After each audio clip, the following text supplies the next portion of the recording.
asị na-achụtugwu anya 440 n'ụlọ ụka ndị Anglican Church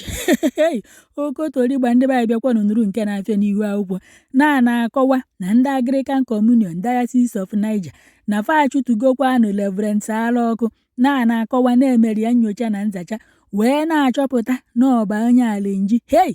na ife ahụ nufuru ọ na-eji ebu aja si n'ogbu ori aja na-eri ụfọdụ oge ụfọdụ ọkpụrụ ewu si n'oke o jesie oge ụfọdụ o were ego eji wee chụọ aja n'ọkwụ ya na-etinyesi ife niile ahụ na ọ bụrụkwa aja ndị mmadụ debere na onye unufuru kịta bụ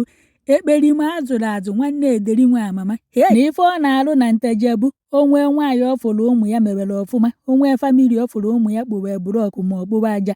o jee kpote ọgwụ nye ndị otu ya feje nyi ebe ahụ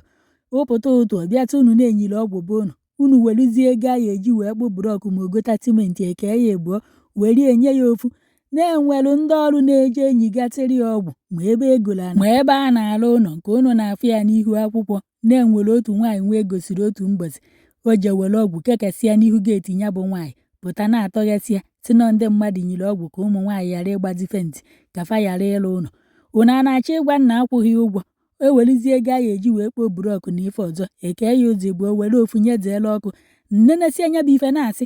nwa dibịa gwọrọ ọgwụ ka mmadụ ghara ịba uru ka a ghara ịlụzi ụlọ o werezie ejekobe n'ihu geeti ọ chọzikwa ka nya bụ ọgwụ rụọ ọrụ ọ mazi ebe oyi enyi ya n'ala bife a na-achọpụta ike ọgwụ alụgo n'ọrụ 1 year 2 years na nke anụnwa nna okobie n'ihu geeti be ndị ahụ bịa na-atọpesị ya amaghọ nna akpara ụfọdụ ndị mmadụ ọha n'isi unu kweta ọrụ ya kụwa nọ na-eke eke n'ukwu aja o jezie enyiwe ọrụ ya akụkọ ebe ahụ o jee dọbaba n'iro n'ife a ka ọ na-alụ wee na-anasịsị ndị agadi nwoke na ndị agadi nwaanyị ụmụfa na olu oyibo na-enye ego na vileji na-agwafa na-enyiri ọgwụ na-achọrụfa aja na-emefa nke nwa n'okwu ife o ji mere aka ọrụ bịakwanụ ka unu nụrụ ka o ti wee mee na ndị mmadụ na-asịzikwa charị nwa Mgbaafọ na ndị udo na-achị na fajezikwa agbụrụ nke anụnwa na ọkwa ọ bụrụ ndị dibịa sife eburu ụzọ gbapụ ọsọ a na-akọwakwa na ndị udo na-achị agbụgbugokwa anya bụzeela ọkụ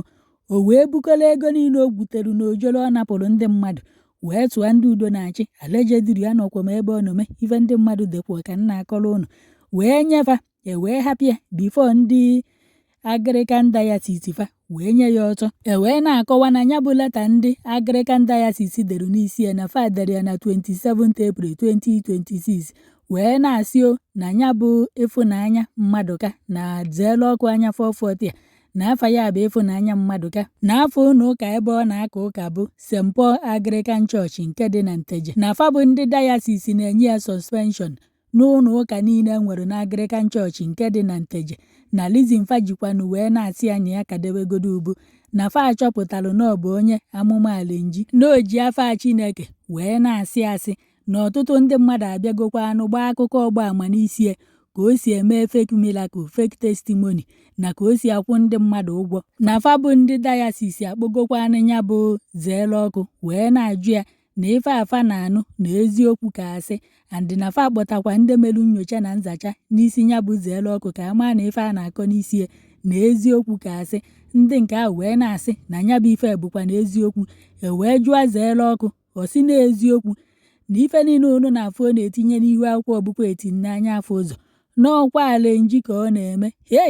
ọ gwakwara ndị Diocese ya eziokwu nke bụ na bishọp ndị Anglican nọzi wee na-asị na ọ bụghị ụdị ọzụzụ anụnwa bụkwa na ifefa nyere ya na ife ọ na-eme abụghọkwa na ifefa ziri ya ka ọ bịa lụwa si ọ hapụzi ife o kwesịrị ịda alụ na-alụzi ife ọzọ na fa sọpọtụ ọkwa ọnya bụ ife na ya bụ zeela ọkụ bịa bụ na-eme ka fa malụ na ụlọ ụka ya bụ Chineke na-aga idi ya na ife niile ọ na-eme bụkwa na ike Chukwu na ya bụ ọgwụ ọ na-ebu na ife niile ọ na-eme nọọ ndị mmadụ debere ya na ọ bụghị onye nwa debere ya na kịta akafa na-achọpụta nọọ alenji ka ọ na-emezi ndị Diocese ya wee na-akọwa na ya bụ zeela ọkụ na ọ na-akpọti afa Chineke na ọ bụkwa na onye amụma ụgha na ọ na-aghọrị ndị mmadụ na ọ na-afụ ụzọ na ọ na-egbu amụma wee na-ezu pọblik oshi na-anasịsị ndị mmadụ ego na ya bụ ife abụghị dịka agwa fa chọrọ na onye etelu mmanụ sịkwa na ọ na-efe Chineke na ọmakwa na ife gbastalụ chọọchị na fa ha sọpọtụ ife ọjọọ na fa ha sọpọtụ ebe a na-emegide mmadụ na-egbu amụma ụgha fa wee na-akọwa na ka o si gbatakwụrụ kịta na-enye gị suspension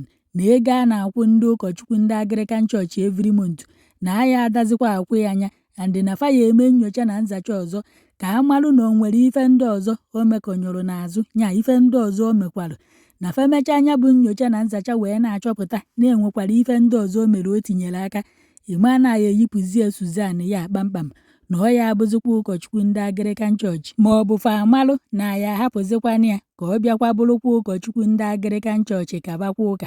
oke o bidokwa amụma ala njikọ ka o gbudebezie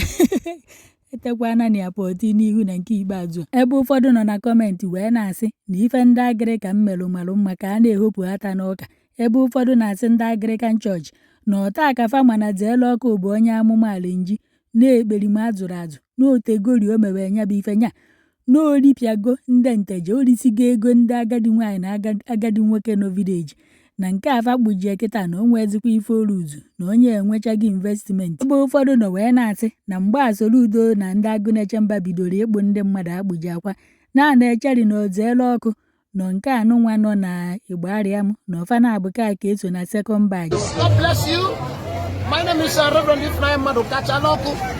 I believe that the Lord visited you today in a very mighty way. Here is St. Paul's Anglican Church in Teje, where God is doing mighty things. You can see what God did today. A boy born crippled. God healed him today. God is ready to do business of miracle. Are you sick? Are you poor? Whatever that is disturbing you, God is still available to move you from shame to glory. Are you poor? Get ready. God is about to announce you again. Are you sick? God will heal you. I don't know where you are. Once you are hearing the sound of my voice, the Lord will answer you in the name of Jesus. Distance is not a barrier. Get ready. You will sing a new song. Join us every Wednesday here in St. Paul's Church in Teje. I pray that God of last hour will locate you in the name of Jesus Christ. Join us on Sunday, coming Sunday. We'll be having our anointing service. That same Sunday, we'll be doing our Awaiting Mothers program by 1. So anyone you wish to come. The Lord will remember you. Join us in our Facebook page, Evangelist Rev Chaluoku in brackets. God bless you. I love you. I remain your brother, Rev Chaluoku. God bless you.